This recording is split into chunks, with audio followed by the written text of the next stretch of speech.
The summer heat pressed down on Miller's Creek like a heavy blanket, the kind of oppressive July afternoon that made even the wind hold its breath. The asphalt shimmered with heat waves, and the air tasted of dust and motor oil.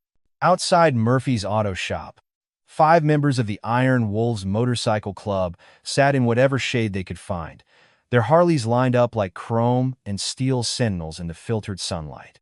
Before we jump back in, tell us where you're tuning in from, and if this story touches you, make sure you're subscribed because tomorrow, I've saved something extra special for you.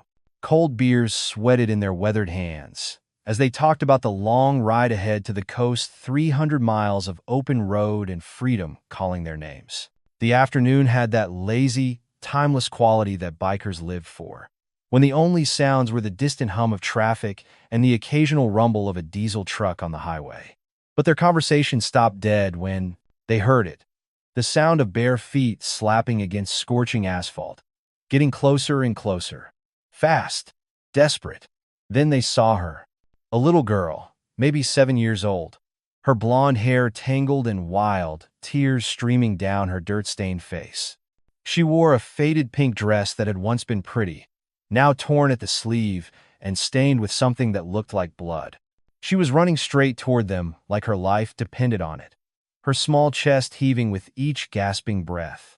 Behind her, maybe 2 blocks away near the trailer park, a man's voice roared across the still air, crude, angry, threatening words that made the biker's jaws clench instinctively. But the little girl didn't look back.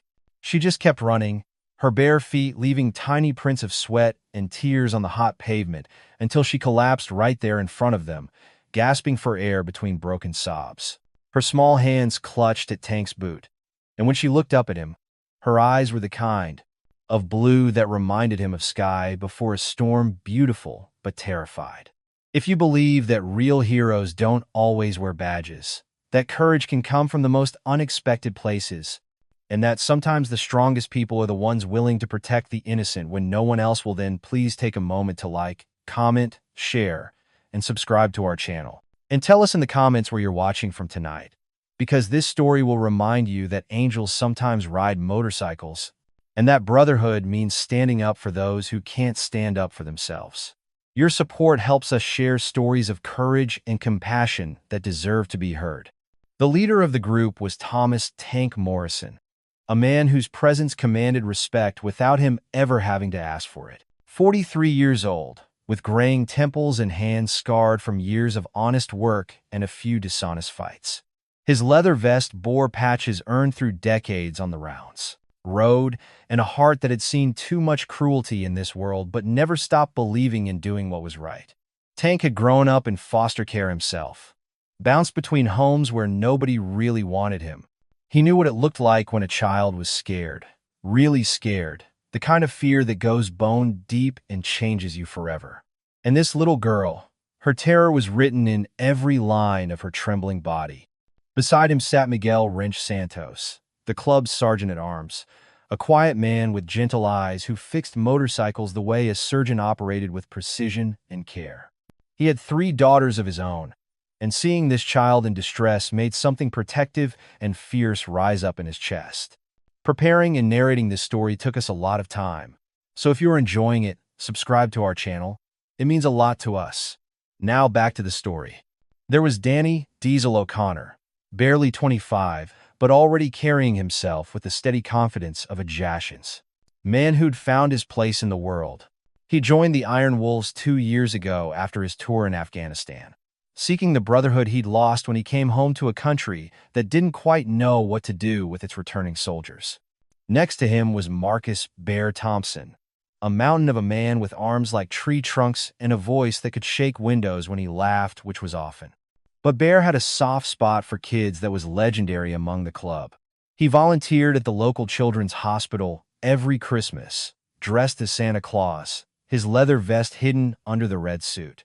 And finally, there was Robert "Doc" Williams, the club's medic, a former paramedic who'd seen enough broken bodies and broken lives to fill several lifetimes. He carried a first aid kit on his bike wherever he went, and his eyes were already scanning the little girl for injuries. The child looked up at Tank with those storm blue eyes, and in a voice barely above a whisper, she gasped out words that would haunt every man there for the rest of their lives. Please, Stepdad hurt my baby brother. He's only 2. Please help us. Tank knelt down slowly, making himself smaller, less intimidating. His voice, when he spoke, was softer than anyone who didn't know him would have expected from a man his size. What's your name, sweetheart? Lucy, she stammered, wiping her nose with the back of her small hand. Lucy Palmer. That's not really my last name, though. It's my stepdad's name. My real daddy died when I was 4. Doc was already kneeling beside her, his trained eyes taking in every detail. The blood on her dress was fresh, and there were finger-shaped bruises on her upper arms that were just starting to purple. Her lip was split, and there was a cut above her left eyebrow that had stopped bleeding but would need cleaning. Lucy, Tank said gently, where's your mama? Fresh tears spilled down her cheeks. She's at work. She works double shifts at the diner, so we can eat. She don't know what Carl does when she's gone. I tried to tell her once, but he said if I told anyone, he'd hurt Tommy worse. Tommy's your baby brother? Lucy nodded frantically. He's only 2 years old. He still sleeps in a crib. Carl gets mad when Tommy cries. And today Tommy was hungry and his diaper was dirty and Carl was drinking those brown bottles again. And he just... Her voice broke completely. Wrench's hands clenched into fists. His youngest daughter was 3, just a year older than this Tommy. And the thought of anyone hurting a baby made him see red. Where are they now, Lucy? Tank asked, his voice still gentle, but with an edge of steel creeping in. Our trailer. Number 12 in the park over there. She pointed with a shaking finger toward the cluster of mobile homes about 2 blocks away. Carl locked me in the closet after he hit Tommy. But the lock's been broken for weeks, and I squeezed out and ran. I didn't know where else to go. Why did you come? To us? Bear asked, his voice rumbling like distant thunder. Lucy looked up at him with surprising clarity for a 7-year-old. My mama told me once that bikers look scary, but they got good hearts. She said her daddy rode a motorcycle, and he was the kindest man who ever lived. She said, if I was ever really, really scared, and she wasn't there, I should find the bikers. Doc finished his gentle examination and caught Tank's eye, nodding toward Lucy's injuries. The message was clear. This wasn't the first time this had happened. How long has Carl been hurting you and Tommy? Tank asked. Since Mama married him 8 months ago. He was nice before the wedding. Real nice. Brought me dolls and took us for ice cream. But after, Lucy's voice trailed off, and she looked down at her bare feet. It's okay, sweetheart. You did the right thing coming to us, Tank said. We're going to help you and Tommy. I promise. Tank stood up slowly, and the other 4 men gathered around him. They moved a few steps away from Lucy, speaking in low voices while Doc stayed with her, cleaning her cuts with supplies from his kit. We need to be smart about this, Tank said, his voice barely above a whisper. We can't just charge in there. The hell we can't, Diesel growled. There's a 2-year-old baby in there with a man who beats children. Every second we stand here talking is another second that kid is in danger. And if we go in like vigilantes, we end up in jail and those kids end up back with him, Tank replied firmly. We do this right, or we don't do it at all. Wrench nodded toward the trailer park. What's the layout like over there? Anyone know? Bear had lived in Miller's Creek his whole life. It's a maze. Narrow roads, trailers packed close together. Not much privacy, which means if this Carl character has been hurting these kids for months, other people have heard and seen things. So why hasn't anyone called the cops? Diesel asked. Same reason people never do. Tank said grimly. Don't want to get involved. Afraid of retaliation. Maybe some of them are scared of Carl too. Doc looked up from where he was putting a small bandage on Lucy's forehead. Tank, this little girl has been abused systematically. These injuries aren't from one incident. And if he's doing this to her, he didn't need to finish the sentence. They all knew what he was implying about baby Tommy. Okay, Tank said, his decision made. Here's what we're going to do. Doc, you stay here with Lucy. Call 911 and report suspected child abuse at Trailer 12 in Miller's Creek Mobile Home Park. Give them everything Lucy told us. Make sure they understand there's a 2-year-old in immediate danger. What about the rest of us? Wrench asked. Tank's eyes hardened. We're going to make sure Tommy is safe until the cops get there. And we're going to have a conversation with Carl about how real men treat children. Tank, Bear said quietly, you know they're going to blame us if this goes sideways. 5 bikers showing up at a domestic situation? They'll say we were looking for trouble. Maybe, Tank replied. But I've got a 7-year-old girl who trusted us enough to run to us for help and a 2-year-old baby who can't run anywhere. I can live with whatever consequences come from helping them. I can't live with walking away. The Iron Wolves fired up their bikes with a thunder that echoed off the buildings around Murphy's auto shop. Lucy looked up at the sound, her eyes wide. You really going to help Tommy? She asked. Tank knelt down one more time and looked her straight in the eye. Lucy, I want you to listen to me very carefully. Me and my brothers, we're going to bring Tommy back to you safe and sound. But I need you to stay here with Doc, okay? You've been very brave, but now you need to let the grown-ups handle this. She nodded solemnly. Will you tell Tommy I love him? Sometimes I sing to him when Carl makes him cry. He likes the song about twinkle stars. Something inside Tank's chest cracked a little bit. I'll tell him, sweetheart. I promise. The 4 men rode out in formation. Tank in the lead, their engines singing a song of purpose and barely controlled fury. The trailer park was only 6 blocks away, but it felt like the longest ride any of them had ever taken. As they turned into the narrow entrance of Miller's Creek Mobile Home Park, they could already hear a baby crying, the sound thin and desperate and heartbreaking. It was coming from Trailer 12, which sat at the end of a dead-end road, isolated from most of the other homes. Tank raised his hand, and they all killed their engines simultaneously. In the sudden silence, the crying was even more heartbreaking.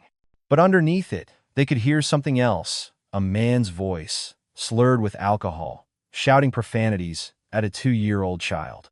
Jesus, Wrench whispered. Tank looked at his brothers. Remember, we're here to protect the kid, not to get revenge.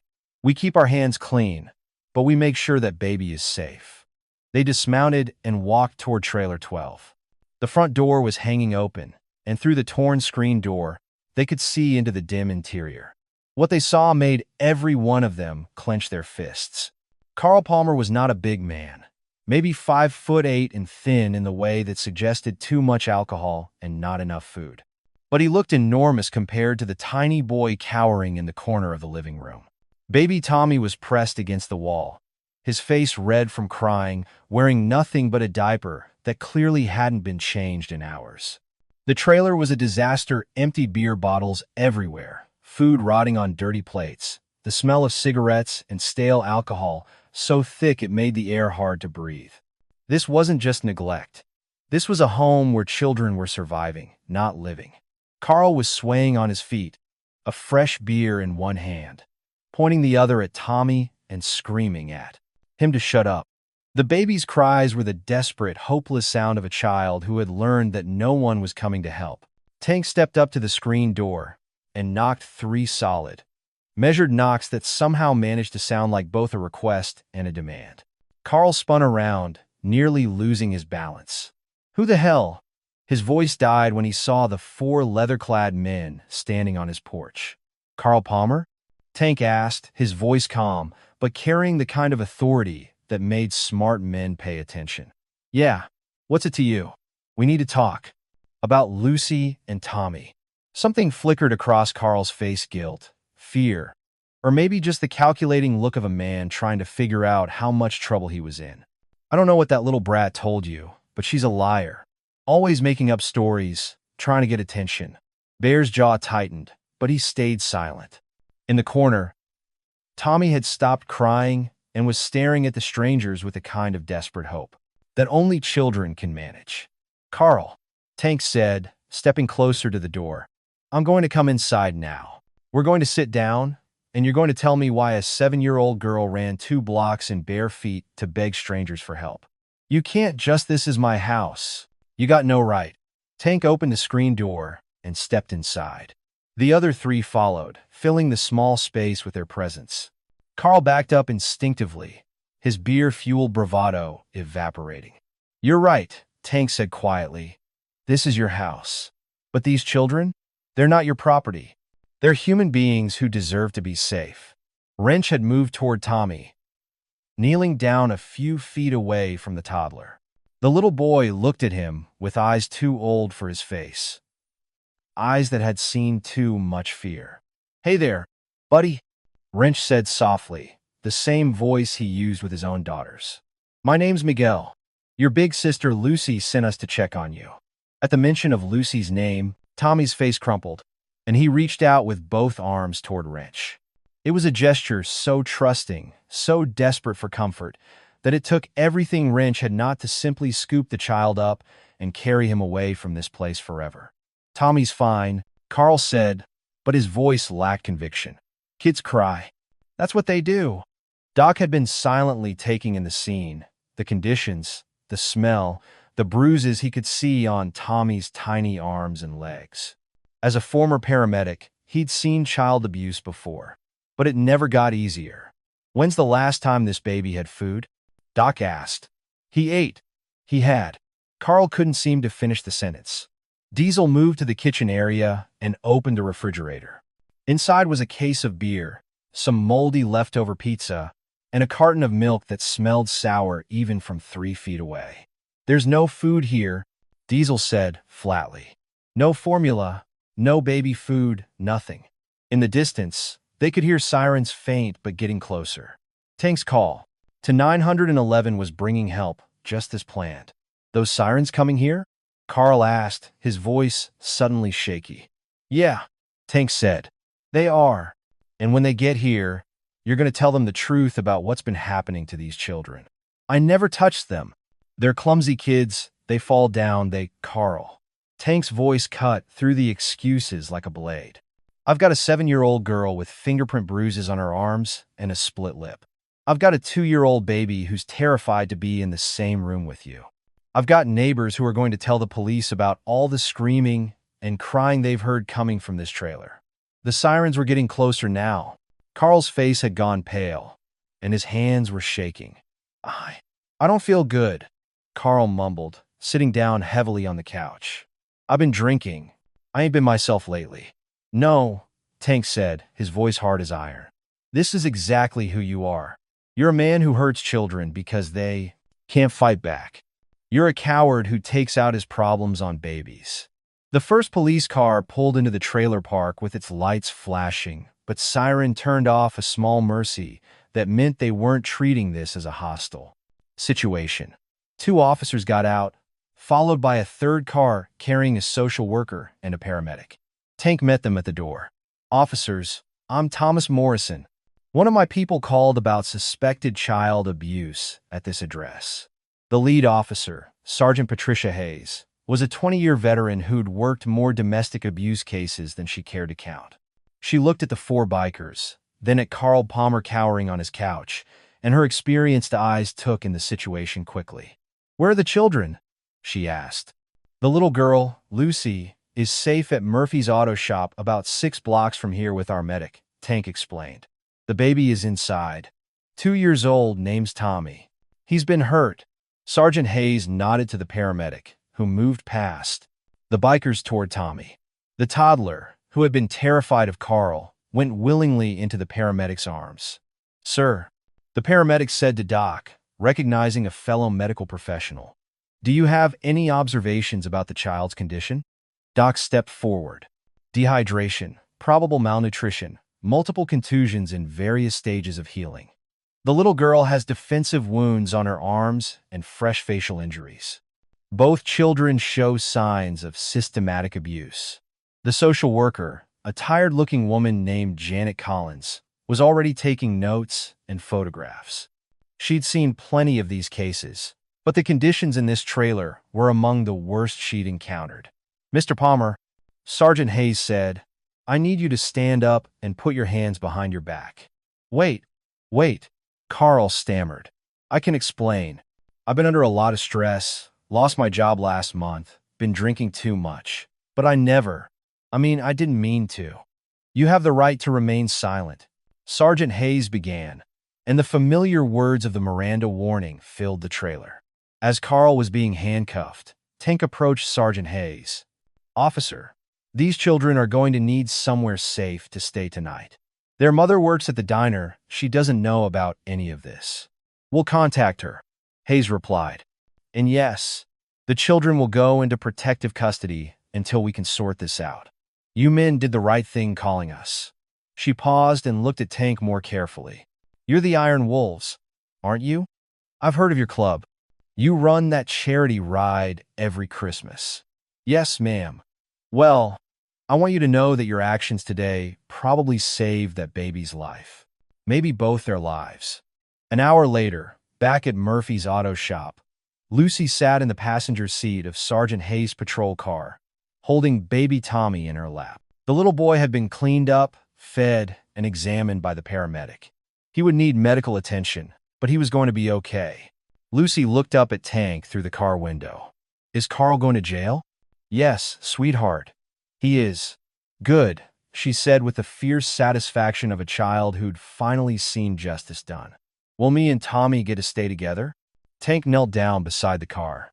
"The nice lady there, Miss Collins, she's going to make sure you two are taken care of. And your mama's on her way here from the diner." As if summoned by his words, a beat-up Honda Civic came screeching into the parking lot. A woman in a waitress uniform jumped out, her face wild with panic and fear. "Lucy! Lucy, baby! Where are you?" "Mama!" Lucy scrambled out of the patrol car and ran to her mother, Tommy in her arms. Sarah Palmer, who would be going back to her maiden name of Sarah Chin, very soon dropped to her knees and gathered both her children against her chest, sobbing with relief and heartbreak in equal measure. Tank watched the reunion from a distance, feeling something tight in his chest finally start to loosen. Wrench came up beside him. "Social worker says the mother had no idea," Wrench said quietly. "She was working 60 hours a week, trying to keep food on the table.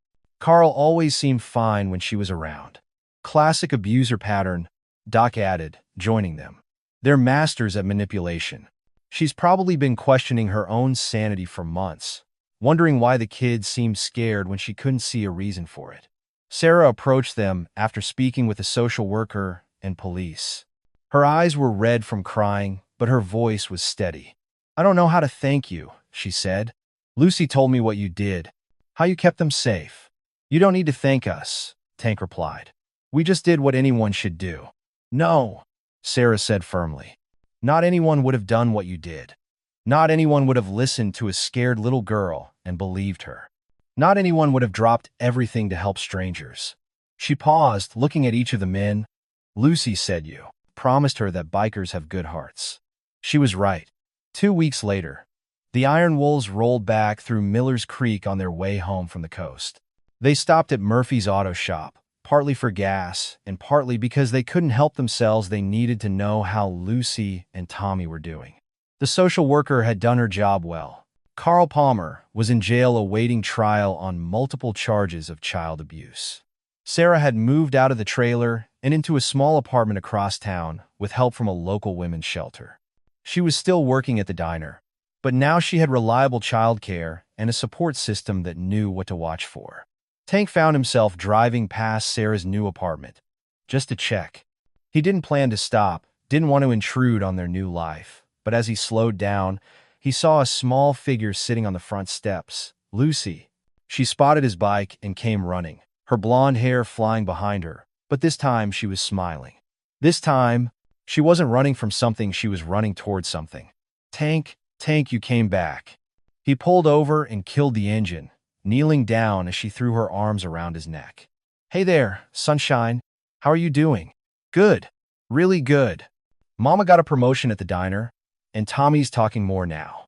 He says Lucy and Mama, and yesterday he said bike when he saw a motorcycle on TV." Tank smiled. "And how about you? You doing okay?" Lucy nodded seriously. "The bad dreams stopped, and Mama took us to see a lady who talks to kids who've been hurt. She says it's okay to be sad sometimes, but it's also okay to be happy. That's real smart advice." "Tank?" Lucy looked up at him with those storm blue eyes. "Will you tell the other bikers thank you for me?" Tell them Lucy and Tommy are okay because they're heroes. Something in Tank's chest swelled with a feeling he couldn't quite name. I'll tell them, sweetheart. But you know what? You're the real hero here. You saved your baby brother by being brave enough to ask for help. As he rode away from the apartment, Tank's radio crackled to life. It was Bear's voice, coming from the gas station where the others were waiting. Tank, you're not going to believe this. That diner, where the kid's mama works? They've got a picture up on the wall. It's the 5 of us with Lucy and Tommy. Sign underneath says, "These angels saved our family." Tank smiled as he turned back toward the gas station. Sometimes, the best rides weren't about the miles you covered or the destinations you reached. Sometimes, they were about the people you helped along the way. 6 months later, Tank received a package with no return address. Inside was a child's drawing in crayon, 5 men in black leather standing next to motorcycles, with a little girl and a baby brother holding their hands. At the bottom, in careful 7-year-old handwriting, it said, "Thank you for keeping us safe. Love, Lucy and Tommy."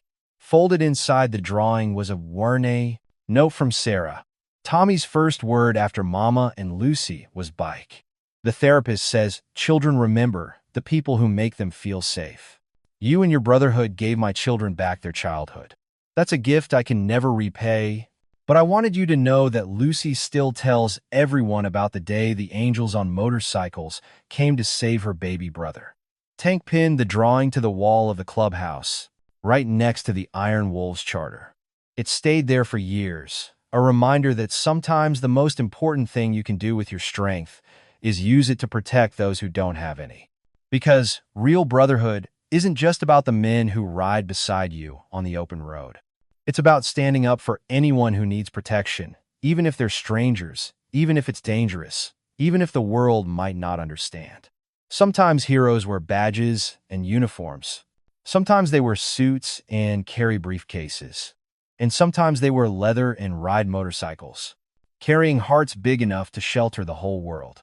Lucy Palmer now. Lucy Chen again grew up to become a social worker herself, specializing in child protection services.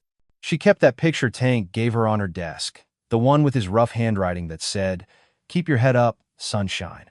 And every time she helped a scared child find safety, she remembered that summer day when 5 strangers on motorcycles proved that angels come in all shapes and sizes. If this story touched your heart, if it reminded you that courage comes in many forms, and that ordinary people can do extraordinary things when they choose to care, then please like, comment, share, and subscribe to our channel. Help us spread these stories of hope and humanity to people who need to believe that there's still good in this world. And before we end, tell us in the comments, have you ever had to make a choice between staying safe and doing what's right? Because sometimes all it takes to change a life or save one is the courage to act when action is needed most. The Iron Wolves still ride through Miller's Creek sometimes, and when they do, people wave, not because they're afraid, but because they remember the day when strength and gentleness rode together, when brotherhood meant more than blood, and when 5 men proved that the biggest hearts often beat inside the roughest chests. Because sometimes the angels we pray for come riding motorcycles, and sometimes the family we need finds us when we need them most. Up next, you've got 2 more standout stories right on your screen. If this one hit the mark, you won't want to pass these up. Just click and check them out.